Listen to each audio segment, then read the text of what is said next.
Xin chào mọi người, mình là Châu và tên đầy đủ của mình là Bùi Thái Bảo Châu. Sinh ngày 13 tháng 11 vào năm 1997. Mình tên là Châu và cũng đẻ vào giờ Châu luôn, 5 con trâu. Nhà mình thì có 3 chị em gái, đó là chị Linh, chị Ly và mình. Và nhẽ ra thì Châu cũng không phải là một người con gái như thế này. Tất cả các bác sĩ đều bảo là Châu sẽ là con trai. Lúc mà sinh ra, ba mẹ chỉ cảm thấy là con này không có cu. Nên là bố Châu gọi Châu là Châu tai to, vì ngay lúc mà đẻ Châu ra thì chỉ thấy một cái mặt và hai cái tai to đùng luôn. Nhưng mà ngày xưa rất là sợ đi học, vì ngày đầu tiên mà bố mẹ đưa Châu đến mẫu giáo, bị cô giáo kiểu mắng mà đánh luôn. Nên là đấy là ác mộng của Châu, nên là đến trường nào Châu cũng rất là sợ. Mà lên cấp 1 thì bắt đầu phải luyện chữ rồi thì cũng không khá hơn là mấy. Tại vì Châu thuận tay trái, cô thì không thể nào mà luyện chữ đẹp cho một đứa viết tay trái như Châu. Vẫn nhớ là ngày đấy Châu bị cầm cả một cái thước dài là dài, quật bẹp vào tay một cái. Và đấy là một cái quản nhớ đời của cấp 1 của Châu, cũng là bị đánh. Ngày Châu học lớp 3 thì tất cả mọi người bạn bè xung quanh hầu hết đều được đeo kính á, mà có mình Châu là không thôi. Nhất là chị hai nhà Châu là đeo kính rất là dày, và Châu rất là ghen tị với điều đấy. Mà ở nhà thì hai chị em là nghiện đọc truyện.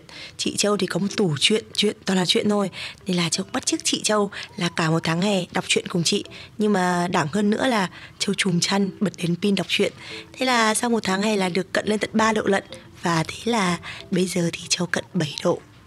Rồi lên cấp 2 thì lại là một gọi là quá khứ kinh khủng cuộc đời Châu. Vừa vào trường một cái thì Châu bị cả trường ghét, vì có một bạn học cùng Châu cấp 1 rất là ghét Châu và đi nói xấu Châu với cả trường. Châu tự nhận là mình cầm trịch cái trường Ngô Sĩ Liên. Thế là thôi xong, kiểu là Châu sẽ bị gọi ra hành lang để chỉ mặt, rồi bị kiểu cảnh cáo, rồi đánh, rồi đủ thứ. Đấy là một cái ác mộng của cuộc đời Châu. Và lúc nào Châu cũng xin mẹ là đổi trường cho Châu, nhưng mà kiểu mẹ nghĩ là Châu bị tự kỷ, vì tại sao mà kiểu lúc nào về con gái cũng bị kiểu tái mét mặt mày, sợ đi học như thế. Không dám nói, vì ngày đấy mà nói với bố mẹ là bị bắt nạt ấy, đến trường sẽ bị gọi là mách lẻo bố mẹ. Đúng là cây ngay không sợ chết đứng, và tất cả mọi người biết là Châu không hề nói như vậy. Khi mà cả trường lại biết được là cái bạn kia dám nói dối là Châu nói như thế, và cuối cùng thì mọi người lại quay ra chơi với Châu. Từ ngày mà lên lớp 7 mọi người chơi với Châu thì Châu cực kỳ hư. Đi học thì lúc nào cũng đi học muộn, học dốt, mặc quần bó, suốt ngày bị đình chỉ kỷ luật. Nói thì hơi xấu hổ đấy, nhưng mà vẫn muốn chia sẻ. Cuối cùng Châu bị nhắn tin đình chỉ về điện thoại của bố. Và lúc đó thì đang ăn cơm, bố vẫn chỉ nói là con ăn hết bát cơm đi rồi nói chuyện với bố. Thế là kiểu xong, kiểu mặt bố Châu đúng kiểu buồn và kiểu thất vọng, vì không hiểu sao trên đời lại để ra được một cái người như Châu.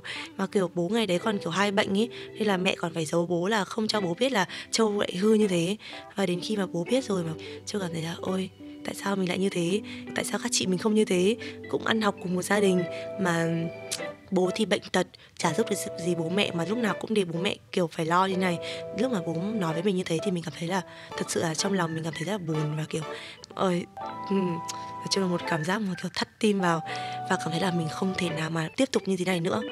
Và sau đúng một đêm hôm đó thức dậy, Châu tự mình đi đến từng lớp học thêm, từng cô, từng thầy, đi tìm từng bạn, hỏi là lớp học thêm nào tốt hả mày, giới thiệu cho tao đi. Mọi người sẽ kiểu cái gì? Học thêm á? Lúc đấy là cuối lớp 8 rồi, và chỉ còn 1 năm nữa là phải thi đại học rồi. Không phải, thi cấp 3 rồi. Và sau 1 năm thì Châu đã trở thành một học sinh khá. Và tất cả mọi người lúc đó ấy, là nhìn Châu với ánh mắt khác, và không thể tin được là một con học sinh cá biệt sau 1 năm có thể thành học sinh khá của trường, của lớp. Châu vẫn nhớ là ngày đấy Châu đi thi cấp 3 được 52,5 điểm. Đấy là một cái gọi là không thể tin được, vì điểm như thế là khá là cao. Nhưng mà không thể ngờ được là khi vào cấp 3 thì gặp cô chủ nhiệm và tất cả các thầy cô giáo ở trong trường rất là yêu quý Châu. Mà ngày đấy Châu đi học thực sự là kiểu lần đầu tiên có cảm giác là đi học mà kiểu cô trò nói chuyện với nhau rất là vui, mà cô rất là yêu quý mình thật sự. Có khi là mình yêu ai mình còn ngồi mình kể cho cô còn kiểu cho mình lời khuyên. Có thể nói là Châu là một người mà đam mê kiếm tiền, là vì lúc mà học lớp 11 thì Châu có mua thử một lọ dầu dừa để dùng. Sau đó thì kiểu thấy tốt quá, thì là Châu nảy luôn ý định là bán dầu dừa. Mà ngày đấy Châu bán không phải là chỉ đun đâu mà chắt ra lọ để bán đâu, mà Châu còn kiểu lập riêng thương hiệu Bùi Coconut Oil. Ngày lớp 12 thì là ôn thi đại học rồi, nhưng mà ngày nào thì Châu cũng kiểu vừa học thêm xong rồi vừa quấy dầu dừa mỗi tối. Vẫn nhớ là đợt đấy kiểu không biết là bán được bao nhiêu tiền, nhưng mà tháng nào cũng hết 5 triệu tiền điện. Nên là lầnนี้là bố mẹ kiểu thôi mời cô ở nhà về sau, thôi đi học đi, không phải bán dầu dừa nữa. Mà Châu vẫn kiểu không để con bán. Hai bố mẹ cũng kiểu thôi chiều nó. Nhưng mà ngày đấy thì rất là vui, vì kiểu mình cảm thấy là mình kiếm ra tiền và mình không bao giờ phải xin bố mẹ ấy. Kiểu không thích xin tiền bố mẹ, lúc nào cũng thích là mình phải làm gì đấy, lúc nào cũng nghĩ ra để làm, để mình có thể kiểu tự tiền mình cầm và mình đi tiêu và không phải xin ai hết á. Nên là Châu vẫn làm cho đến khi mà thi đại học xong thì Châu được điểm cũng khá là tốt. Thế là kiểu các bạn cứ hỏi là Châu học ở đâu đấy, thầy nào đó để giới thiệu cho các em khóa sau á để đi thi đại học. Thế là Châu quyết định là mình làm luôn cái lò luyện thi nhưng mà kiểu sẽ mời thầy toán lý hóa về trung tâm dạy học Châu để dạy cho các bạn, và kiểu sẽ quản lý lớp này, xong rồi kêu gọi học sinh, xong rồi PR này nọ, rồi tất cả mọi người kiểu cảm thấy là tốt quá, xong rồi cứ người này ngừng giới thiệu người kia. Thế là lớp của Châu rất là đông.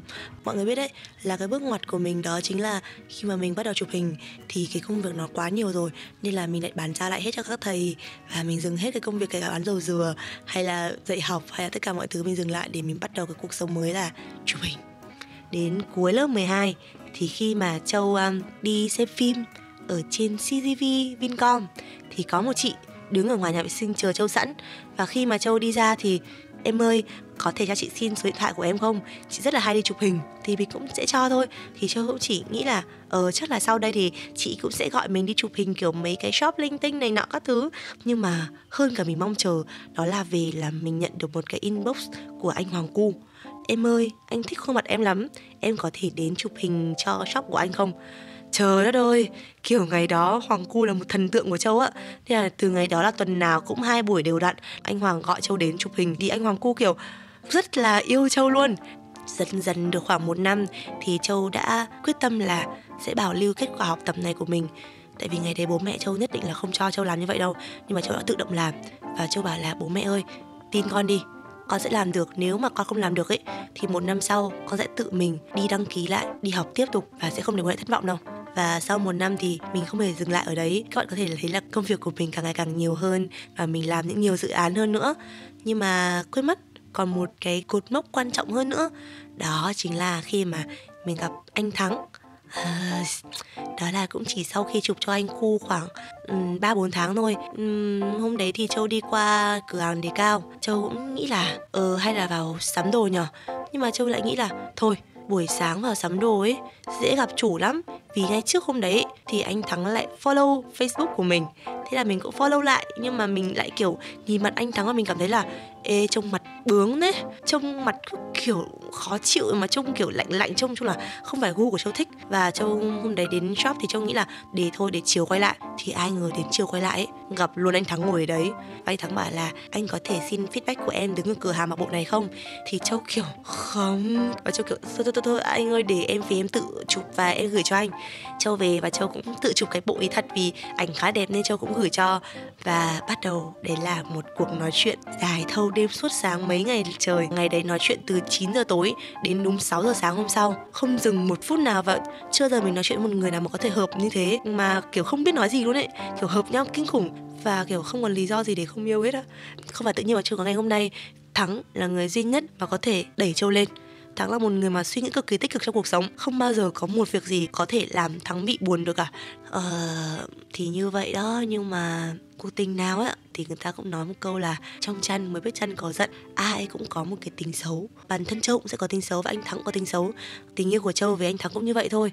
Anh Thắng là một người rất là nóng nảy, rất là nóng tính và rất là hay gào thét. Châu chỉ cần làm một cái điều gì đó mà trái ý thôi là anh Thắng dễ dàng mắng Châu. Thì dần dần Châu cảm thấy là Châu không thể chịu đựng nữa. Và Châu cảm thấy là Châu cần có một cuộc sống mới, cần tìm một người thích hợp hơn. Và đấy là lý do mà cái cuộc tình nó đã chấm dứt. Thì sau khi chia tay thì Châu đã nghĩ là mình sẽ tìm được một người nào đó thích hợp hơn, sẽ hiểu mình hơn.